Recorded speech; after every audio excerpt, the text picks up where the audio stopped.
Hello students, 11th commerce business studies में हम discuss कर रहे हैं हमारा चैप्टर नंबर 2 जिसका नाम है फॉर्म्स ऑफ बिजनेस ओनरशिप। और इस चैप्टर का लास्ट लेक्चर हम आज डिस्कस करेंगे जिसके अंदर हमारा टॉपिक रहेगा factors affecting to choice of an appropriate business ownership, यानी कि एक उचित जो व्यवसाय का स्वामित्व होता है। भाई हमने इस चैप्टर के अंदर क्या पढ़ा है कि व्यवसाय में स्वामित्व कितने प्रकार के होते हैं।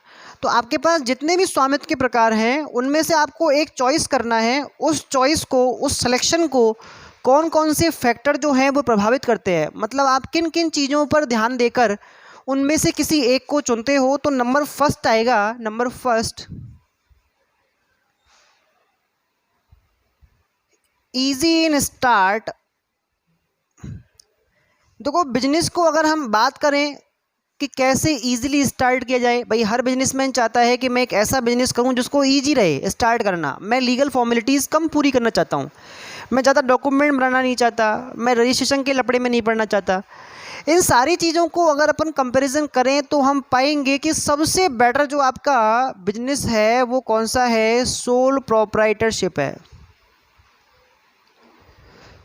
एकल व्यापार, एकल स्वामित्व का जो व्यवसाय होता है, जो हमने फर्स्ट ऑफ ऑल पढ़ा था, सबसे पहले पढ़ा था, वो सबसे बेस्ट बिजनेस है।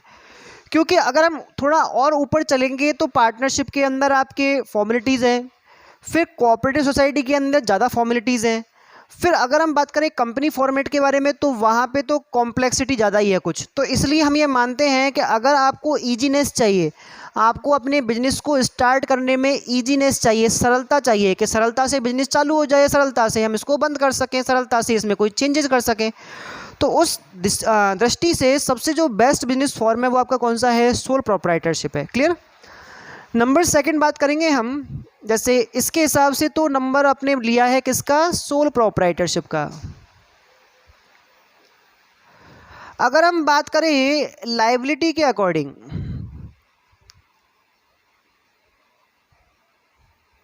दायित्व कैसा हो। देखो अभी तक आपने 5 टाइप के जो बिजनेस फॉर्म्स पढ़े हैं उनमें अलग अलग टाइप के क्या पढ़ी है, लायबिलिटी पढ़ी है, और आपको समझ में आ गया होगा कि सबसे जो बेस्ट लायबिलिटी है वो कौन सी है, लिमिटेड लायबिलिटी है।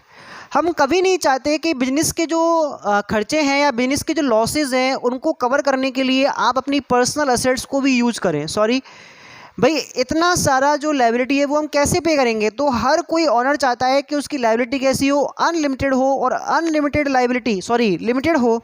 और लिमिटेड लायबिलिटी के लिए हम प्रेफर करेंगे कोऑपरेटिव सोसाइटी, कोऑपरेटिव सोसाइटी और कंपनी बिजनेस को। ये दोनों बिजनेस सबसे बढ़िया बिजनेस माने जाते हैं। आप यहाँ पर HUF के बारे में सोच सकते हैं, लेकिन उसमें भी जो कर्ता होता है, जो एडलेस पर्सन होता है, उसकी जो लायबिलिटी होती है वो अनलिमिटेड होती है। लेकिन इन दोनों फैक्टर, इन दोनों जो आपके फॉर्म्स हैं, इनके अंदर आपकी जो लायबिलिटी है वो कैसी रहती है, लिमिटेड लायबिलिटी होती है। इसलिए अगर हम पॉइंट ऑफ व्यू, जो हमारा सोचने का दृष्टिकोण है, उसके अकॉर्डिंग हम सोचें कि लायबिलिटी के हिसाब से कौन सा बिजनेस करना अच्छा रहेगा, तो आप कोऑपरेटिव सोसाइटी या कंपनी स्टार्ट करने के बारे में सोच सकते हैं। क्लियर। नेक्स्ट नंबर 3 पे हम डिस्कस करेंगे कंटिन्यूटी के बारे में। कंटिन्यूटी का मतलब होता है निरंतरता। देखो हम चाहते हैं कि बिजनेस में कोई किसी तरह की प्रॉब्लम ना आए, कभी ऐसा टाइम ना आए कि हमको बिजनेस को हल्के से थोड़े से टाइम के लिए रोकना पड़े, या उसमें कोई इस तरह का प्रभाव पड़े कि सब कोई मेंबर जा रहा है या नया मेंबर ऐड हो रहा है तो उससे आपके बिजनेस को रोकना पड़े।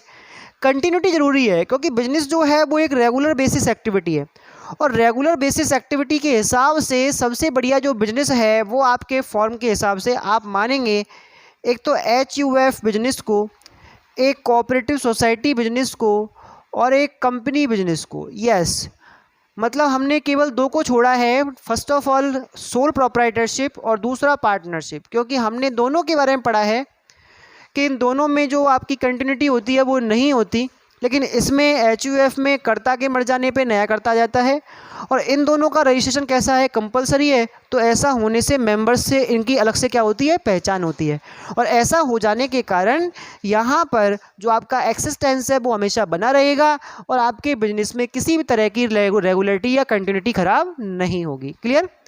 नंबर 4 पे हम डिस्कस करेंगे कैपिटल इन्वेस्टमेंट के लिए। देखो कैपिटल इन्वेस्टमेंट का मतलब होता है पूंजी निवेश।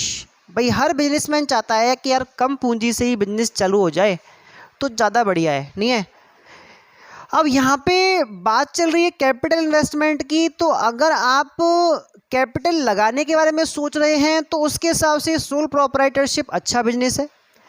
लेकिन हमने किसी बिजनेस में ऐसा अब तक नहीं पढ़ा है, किसी भी बिजनेस में हमने ऐसा अभी तक नहीं पढ़ा है कि इस बिजनेस के अंदर इतनी पूंजी तो लगानी ज़रूरी ही है कि सब सोल प्रोप्राइटरशिप के अंदर 50,000 तो ज़रूरी ही है। ऐसा पढ़ा हमने? तो आंसर है नहीं। यानी कि पार्टनरशिप भी छोटे स्केल की हो सकती है, कंपनी भी आप छोटे स्केल पे स्टार्ट कर सकते हो, हालांकि वो होती नहीं है, उसमें ज़्यादा पैसे की रिक्वायरमेंट होती है। तो अपन बात कर रहे हैं कैपिटल इन्वेस्टमेंट के बारे में, तो इस हिसाब से जो आपके बिजनेसेस है उनमें हम सोल प्रोप्राइटरशिप और पार्टनरशिप फॉर्मेट के बारे में बात कर सकते हैं। इनमें कैपिटल इन्वेस्टमेंट आपका बहुत कम होता है और HUF में तो कुछ होता ही नहीं है, ये भी आपका एक बेस्ट है, लेकिन ये एंसेस्टर प्रॉपर्टी पे बेस्ड है, वो आपके पास होनी कैसी रहेगी, जरूरी रहेगी।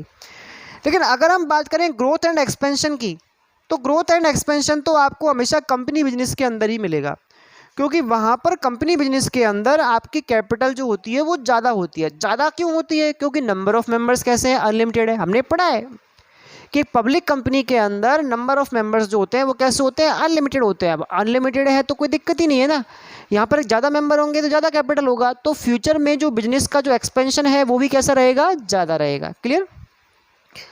नेक्स्ट हम बात करें मैनेजमेंट के बारे में कि किसी भी बिजनेस में मैनेजमेंट अच्छा होगा तो बिजनेस अच्छा चलेगा।